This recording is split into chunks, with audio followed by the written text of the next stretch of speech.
So what does the rate cut mean for the economy? Alan Kohler is an ABC business and finance commentator and the publisher of businessspectator.com. I spoke with him a short time ago. Now, Alan Kohler, what do you make of this rate cut? Is there an air of panic in it in any way? Well, I don't know about panic, but certainly deep concern. I suppose the danger in making such a deep cut is that it would sow the seeds of panic elsewhere, that people would think, gee, we're really in trouble now if they're cutting by 1%. But the tone of the statement from the Reserve Bank was all about the international credit crisis, not the state of the Australian economy, which is, according to the official statistics anyway, not that bad, with unemployment of 4.1% and inflation of 4.3%. So there's no panic about the Australian economy, although the anecdotal evidence would suggest that it's in a bit of trouble now.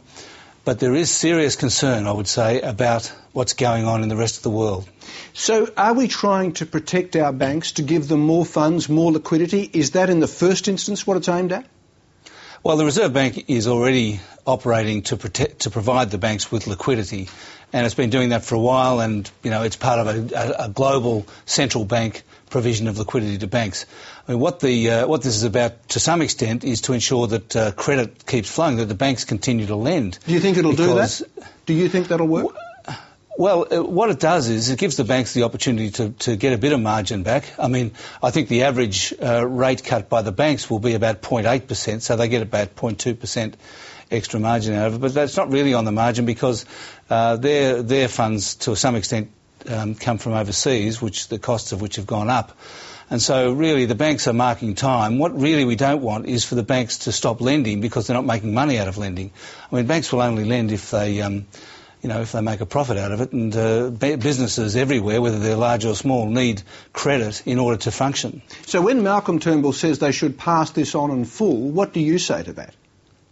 Oh, well, he's just saying something political, really. It's not a particularly sensible thing to say. I mean, I think the banks made it clear to the government about 3 weeks ago, when Lehman Brothers went broke in the middle of September, and the London interbank offered rate, LIBOR, spiked suddenly. That suddenly increased the bank's cost of funds from offshore, which is about a third of their funding. And at that point, the banks went to the government and said, listen, we've got a problem here, and the way things are looking, we will have to increase our lending rates before the Reserve Bank meets on October the 7th. And I think that they came to a bit of a deal, and they said the government agreed to stop bashing them if the banks waited until October the 7th. Well, that's fascinating. In that context, I think the Reserve Bank had no choice but to come out with a big rate cut that would allow a bit of room. I mean, if the Reserve Bank came out with 0.25%, then the banks would have not cut at all. And the thing is, if it was 0.5%, the banks would have cut a bit, but it still wouldn't have done much for the economy. The bank lending rate would have come down by 0.2, maybe 0.3%, and that wouldn't have been enough to help the economy. So really, I think in the situation, the Reserve Bank had little choice but to cut by 1%. Well, here's the basic question, I guess. Can this protect us from what is going on overseas? Can it keep the economy rolling and be some sort of protection against the contagion? Well, not on its own, but I think that Australia is in a good position because our interest rates are quite high, which means they do have a long way to cut. Now, the bottom of the last cycle, interest rates were 4.25%. I reckon we'll get to that point again this time.